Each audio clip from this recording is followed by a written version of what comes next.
guys, welcome back to my Practically Imperfect Life. You might have seen a video I posted earlier this week that was an introduction to a guest hollow course called Chemistry in the Kitchen. And this is a course that we are utilizing in our homeschool this year, albeit a little bit differently because my daughter has already taken high school chemistry and my son is doing a Barium Builders chemistry course. So if you watched my curriculum choice videos, you know that we're actually calling it more of a food science course. However, I am really hoping to have this course reinforce chemistry knowledge my daughter has learned and to help my son better understand chemistry as he's going through that course. But this is one of those curriculums that could totally be used as a full-on high school chemistry course in and of itself. Now, that being said, I am aware that many people aren't used to using these types of curriculums, these ones that pull together all different types of resources, books and movies and hands-on activities and recipes and all kinds of things. And it might seem overwhelming to you at first, particularly if you're looking at the schedule that kind of gives you all of these different options. You might be more used to the type of curriculum that is more open and go, where you simply open up to the next page, it tells you what to do, you don't have to pull anything extra, and as soon as the student's done, you just shut the book and you're done for the day. This definitely has more to it, but the beauty in that is that it really just immerses your student in the subject, right? And you can customize it based on their needs. I mean, if you have a student who is a hardcore reader, utilize all of the different book options. Maybe they struggle with reading, so you're going to do audiobooks or the videos, and then you're going to do more of the hands-on stuff. I mean, you can really pick and choose based on your kids' interest, their learning style, where their strengths and weaknesses lie, and things like that. So I thought it might be helpful for you to see how it is that I take all of these suggested things in the schedule and kind of pare it down and make it work for our homeschool. And that doesn't mean you need to copy what I do and say, okay, that's exactly what we're going to do too. Again, customize it to your family and your interests and your kids and everything. But I just thought it might be helpful to see someone kind of go through the process and show you how they break it down. Now, I do keep all of the schedules that I print off, so all 36 weeks of it is bound in this notebook here, but I've already made a whole bunch of notes in here, and I thought that might be a little bit sloppy for you guys to have to try to follow along with. So as I go through and do my lesson planning, I'm going to go ahead and show you basically the notes that I would normally write into my notebook. I'm going to put them into the Word document version of the schedule and just show you a screen recording of that, because you do get a PDF version that you can't edit and a Word document version that you can totally customize. And so that is what I am going to do, is I'm going to show you basically what I'm writing in my notebook, but on a computer version. I'll also take you through and show you where the different links take you and the types of activities my kids will be doing. We're going to take a closer look at the books for this week and what those actually look like, how extensive are the different reading assignments, and how it is I make adjustments based on those. So hopefully you find this video helpful. Even if you're not doing this exact course, if you're doing other guest hollow courses, the idea of the schedule and all of the different activities is very similar from course to course. So the same kind of steps I take for planning lessons for this course are the ones that I do for all of the different guest hollow courses that I do. And they do make curriculum, for middle school and high school, and you can really approach both middle school and high school in similar manners. Or if you're doing any other curriculums out there that have the same concept where lots of different things are being brought together. So with all that being said, I'm going to go ahead and dive right on in with my lesson planning. Okay, so the first thing I'm going to go ahead and show you here on the Word document is that we are on week 4, and it will give me just a quick summary of the topics that we're going to be covering this week. I mean, we're talking about solutions, solutes, solvents, diffusion. We're going to be looking at proteins. So it tells me that a lot of the activities we're going to do will be about amino acids and peptide bonds and protein structure. And so lots of things that are going to be covered in this week. And I will note on here too that there are 4 different books from all of the different options. So it looks like we're going to use Culinary Reactions. Now that one is kind of our spine book for the course. So one that they don't recommend you skipping. Same thing with Dr. Joe and What You Didn't Know. That is another one of the books that they ranked as number 1 on their 1 to 4 scale. So that's a book that's a big part of the course. We're also continuing to read Napoleon's Buttons. My kids started reading this one last week, and then the Elements book. Now, I believe that one was like a level 4 resource book.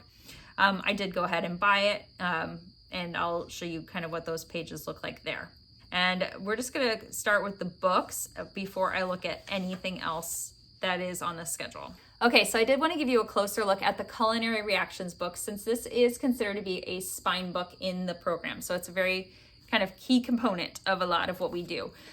One thing to note about this book is while, there are, pages that are like full pages of reading in some places, there are also a lot of sections kind of similar to this where there are recipes included. So for example, there's a recipe for cherry dream cheese, right? That's what this recipe is. And one thing I'll note about that is that those tend to take up multiple pages, and a lot of times it's multiple pages of the reading assignment. So if I notice that there is a section that has like a recipe and then we're actually doing that recipe that week, I will, of course, include that in the reading assignments. But if there is a recipe on there that we're not going to be doing, or it's not part of, any of the assigned projects, I will typically have my kids go ahead and skip that because they don't really need to read, multiple pages of a recipe that we're not going to tackle. I mean, if they really want to, they can, but they don't have to. The other thing that I'll note is that there's different lengths of reading assignments on each day. So if we flip back here to the schedule, you'll see that we're reading about 8 pages on Monday, 4 pages on Tuesday, and then there is 21 pages assigned on Wednesday, 8 pages on Thursday, and then 18 on Friday. Now, anytime I see more than 10 pages assigned on one day in reading, I tend to want to flip through and see kind of what is included in that. If it's just straight like, hey, there's like 20 pages of like solid top to bottom text to read. I know especially for my youngest, who's not, he's a fine reader, he just doesn't really enjoy long reading assignments. In that case, I typically will split it up over a couple of days for him, like maybe have that reading assignment over 2 days, just so, he doesn't kind of get to a point where he's like, okay, I'm done. It just makes it a little easier if we split that up. So I'm going to go ahead and I will take a flip through and see what that assignment is. So on Wednesday, it says we're reading page 111 through 120, and that is a chapter all on protein chemistry here. Okay. Now, as I flip through, I can see that we've got some graphics. We've got a mini chemistry lesson in here on proteins. And if I keep flipping, when we get to page 121, it is a recipe. And it's a recipe for a Thanksgiving turkey. Now, we are not doing Thanksgiving turkey as our cooking project for this week.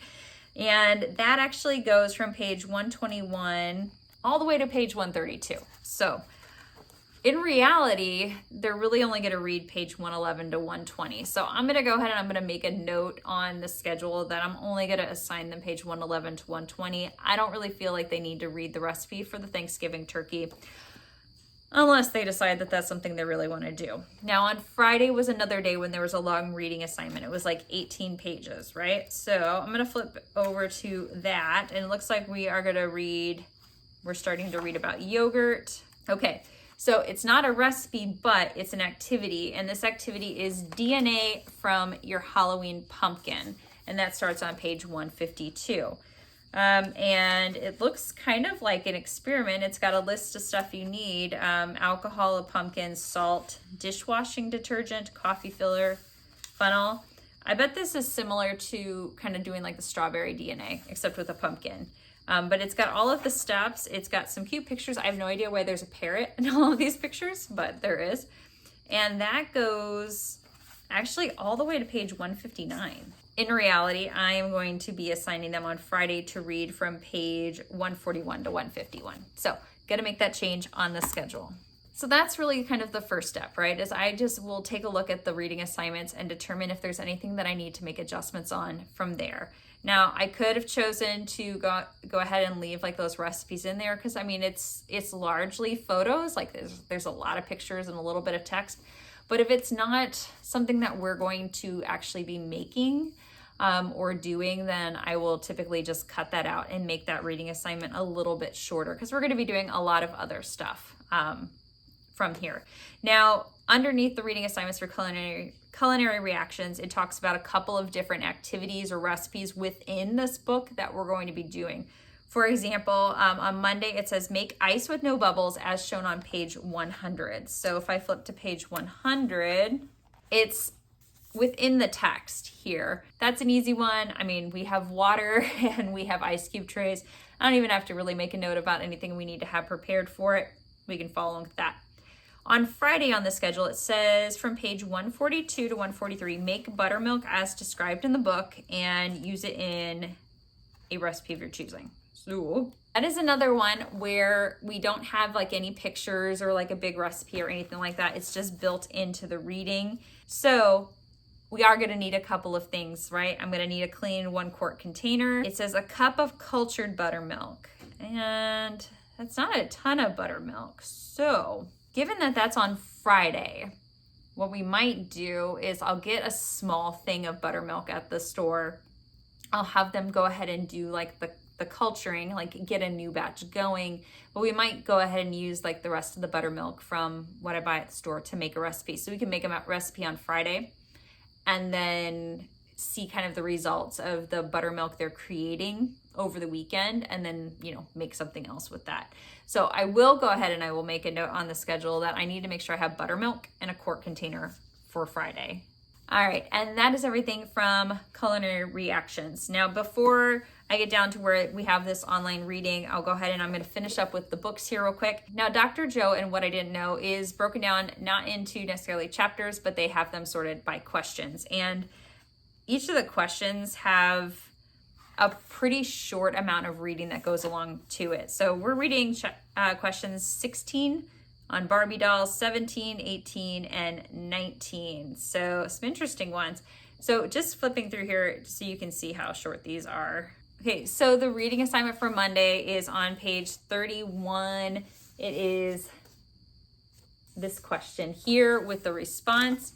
And you can see it's really only about 2 pages long, because then over here starts question 17. Question 17 is 2 pages long, 18 is 2 pages long, 19, a page and a little bit. So that is pretty darn short, right? Not a whole lot to worry about with that one. So we will do those reading assignments. The next one is Napoleon's Buttons. So this book, I don't think it was ranked number 1. I think it was maybe ranked 2 or 3. I'll have to double check. But this is the Napoleon's Buttons book. It's 17 molecules that changed history.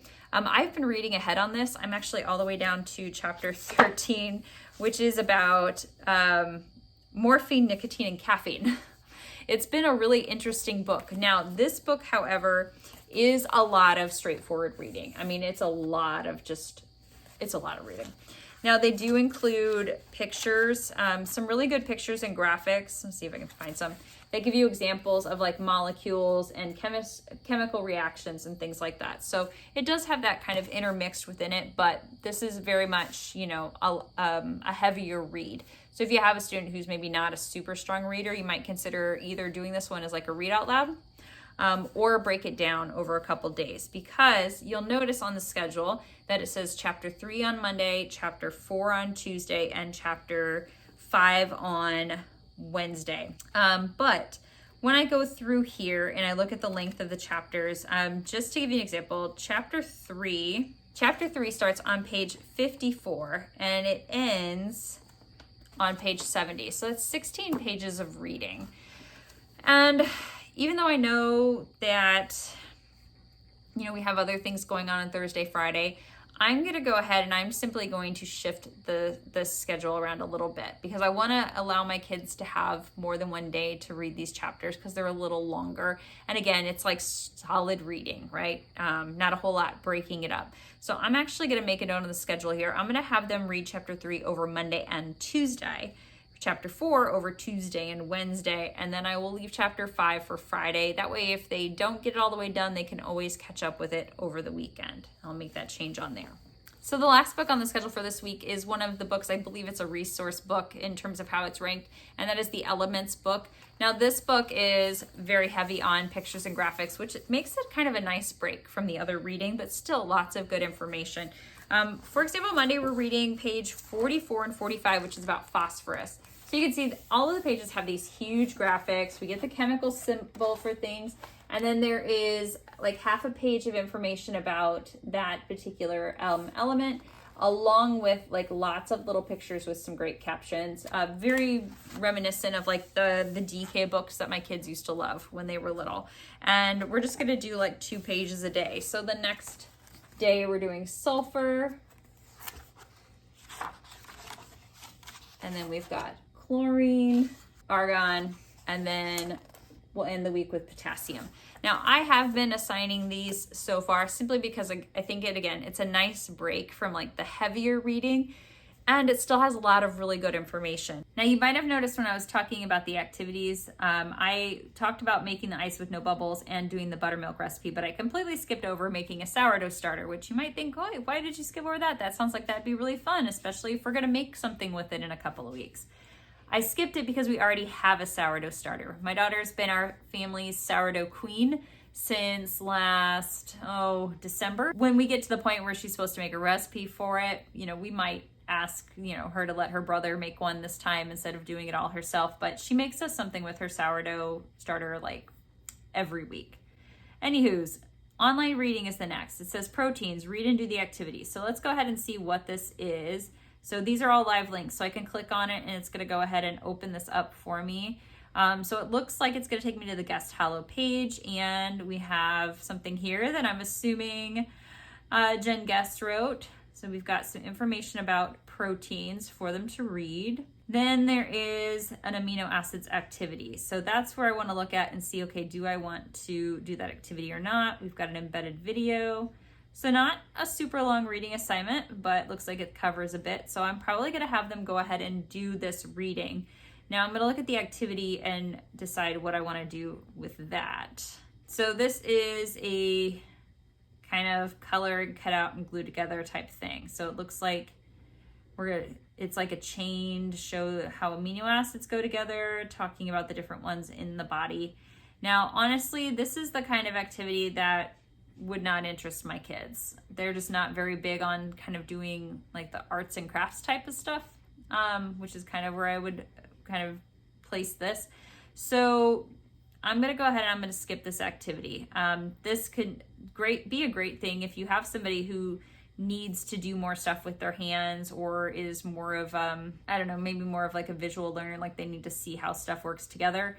I think this is a great option for them. It's just not something that's gonna interest my kids. So I'm gonna go ahead and I'm gonna be taking that off of the schedule. We won't do the activity. I will just have them do the reading itself. So I'm just gonna have read on there. Then let's go down and start looking at some of these videos. So the periodic table of videos, now we have watched all of the ones that were on all of the previous weeks. So to give you an idea of what these are, let's go ahead and follow one of these links. Okay. So I won't play the whole video for you. I'll just kind of show you what I do. So when I open up one of the videos, I'm not gonna watch the whole video all the way through. What I look at is how long is the video? Is it a video that's 2 minutes long, 5 minutes long, 20 minutes long? I just wanna kind of make a note of how long it is so I can get a feel for how much time all of the suggested videos for the day are. So I'm gonna see it's 3 minutes, 50 seconds. I'm gonna go ahead and like just round that up to 4 minutes. And again, that's just for me, so I know how long they are. And I'm gonna do the same thing for the other ones. So sulfur, okay, so the sulfur one is 6 minutes and 30 seconds. Okay, so that's just the length of time. Again, I normally just write this in, so I have a feel for how long the videos are that the kids are going to watch. Now that doesn't mean that I'm gonna skip these videos simply because like it's 9 minutes long, because the videos have a lot of really good information in them. I'm gonna mute it here, but just so you can kind of see like what the videos are like. A lot of times they're gonna show experiments in these videos using those different elements. I find that really interesting, how things were used, different applications of stuff.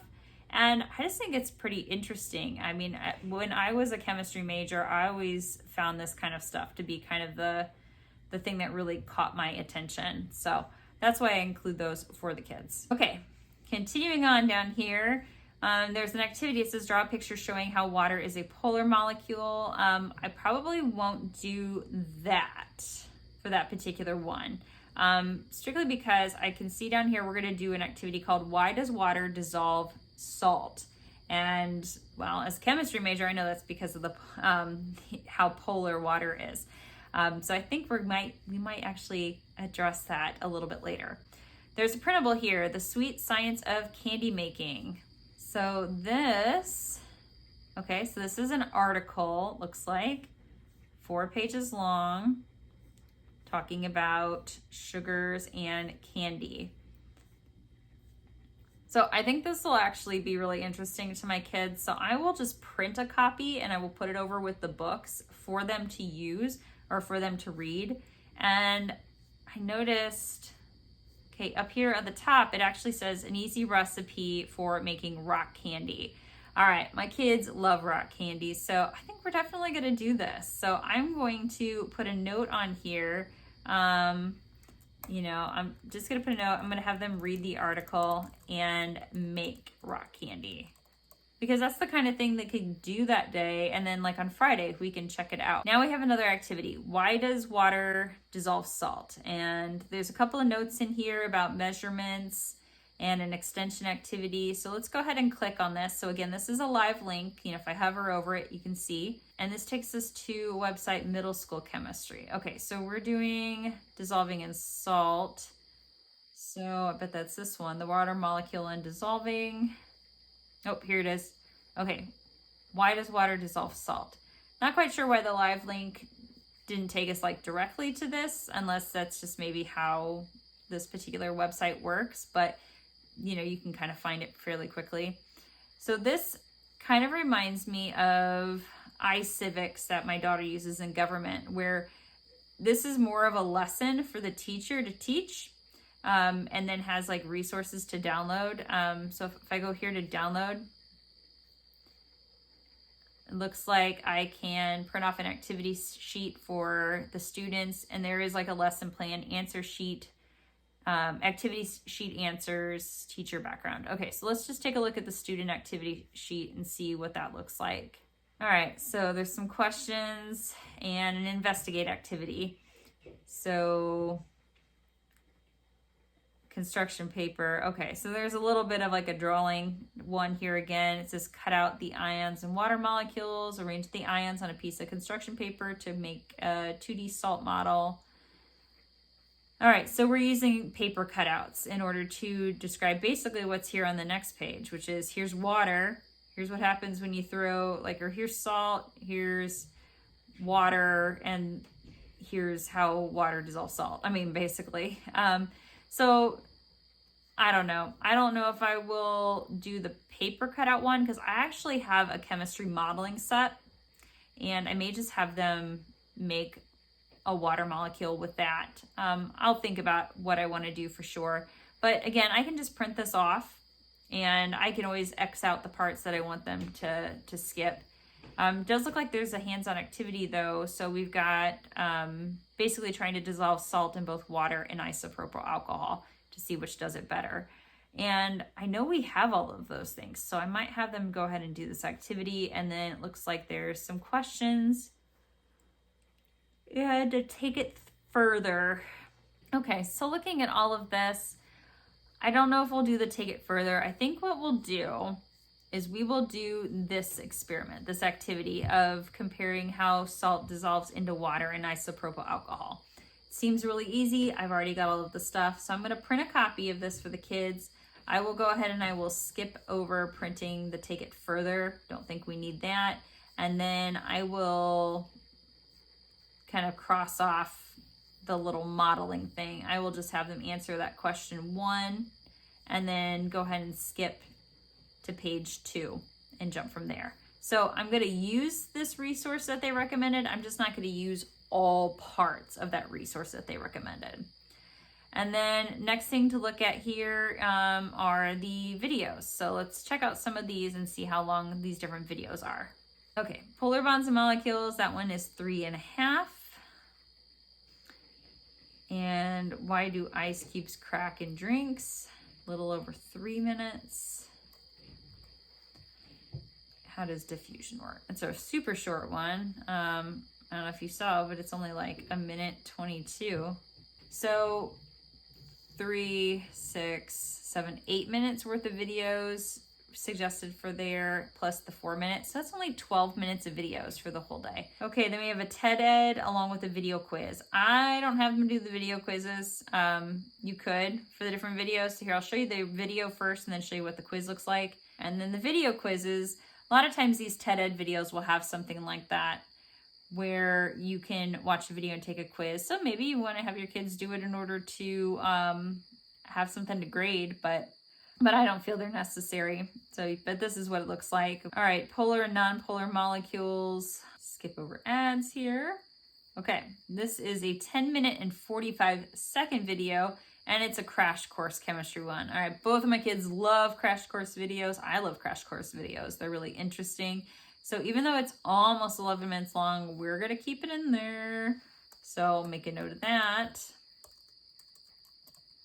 Now you might notice that in addition to this 9-minute video about chlorine, so they're gonna have about 20 minutes of video time on Wednesday, a little longer. Now here we've got another one, periodic table of videos, chlorine and war. That is a 5-minute video. So now this is going to be an example of when I might shift a video around. So this one's already 5 minutes and we're already watching 20 minutes of videos between this crash course video and this periodic table of elements video. So I am probably going to go ahead and shift this to another day of the week. I just don't know which one yet. I know we're not going to do the how to make a sourdough starter video because we already have one. I've mentioned that. But let's see what this other polar and non-polar molecule video is. So this is a long one. This one is 14 minutes long, but it looks kind of like it's going to be a lecture. And it looks like we're going to talk about shapes.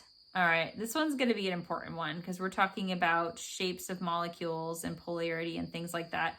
And that's super important to know. That's kind of a big chemistry topic. What did I say it was? 14 minutes long? Okay. So that one's 14 minutes long. And again, we're watching another longer element video. So I'm not going to put this one on that day. I'm going to go ahead and I'm going to move it to Friday because Friday has no videos assigned. So that's kind of the next thing I do is I go in and I check the videos. I will make a note of how long they are. So again, in my planner, I'm just making this note in pencil. And then I will either like draw arrows showing that I'm moving it to a different day, or I'll cross it off if we're going to skip it completely. So that gets me through everything for week 4. We've looked at the books. We've looked at the online assignments, taken a look at the videos, made a note of some things I need. Now, the last thing I always take a peek at are the workbook pages for that week. Now, I just tell my kids to follow along and answer the workbook questions as they do the different reading assignments. So you can see that there are questions pulled from culinary reactions from chapter 6, 7, 8, and 9. So my kids know, like, hey, while I'm reading chapter 9, I should be answering those questions. And then there's usually questions from Dr. Joe, and that's really it. So we've only got like 2 pages of the workbook to work on that particular, or 3 pages from the workbook to work on that particular day. And again, my kids are at the point where they know they just need to follow along with their reading assignments and fill out those workbook pages. So to just kind of summarize how I approach lesson planning, first of all, I look at the reading assignments. How long are they? Is it an assignment that includes a lot of graphics and pictures and things like that? Or is it just, straight top to bottom reading? And then I will shift those to different days or cut pages out as needed. Then I will look at things like the online activities. So in this week, for example, it's the protein activity, kind of pick and choosing if I feel like I want us to do that or not, or do a part of it. I will look at the videos, how long those videos are. Are there any videos that duplicate the same information that we're already getting from either a reading assignment or from a second video, and then kind of shifting those around just to kind of balance out how much time they're actually spending watching videos on a given day. And then I will look at the hands-on activities. Which ones do we want to do? And if we want to do those, what is it I'm going to need to make sure that I have on hand? Now, in reality, this takes me about 10 to 15 minutes to go through on a weekly basis. So I just do it as part of my weekly prep. I'll look at it over the weekend while I'm getting the planners filled out and ready for the kids. Now, it took me a little more time when I'm doing it for you guys here, and that's just because I'm taking the time to show you a bunch of different things and explain the process. But once you get into the groove of doing this, you really can sit down and lesson plan in about 15 minutes for this course. So I do hope you found this video helpful. If you did, give it a thumbs up before you go. Consider subscribing so you can follow along with our homeschooling through high school journey. If you'd like to see other videos I've made about Guest Hollow curriculum and find out about some other programs that they have, I do have an entire playlist dedicated to those. They aren't sponsored or anything. I'm simply a big fan of the curriculum, and so I wanted to share more about it with all of you. Thanks again for joining me today, guys. Happy homeschooling.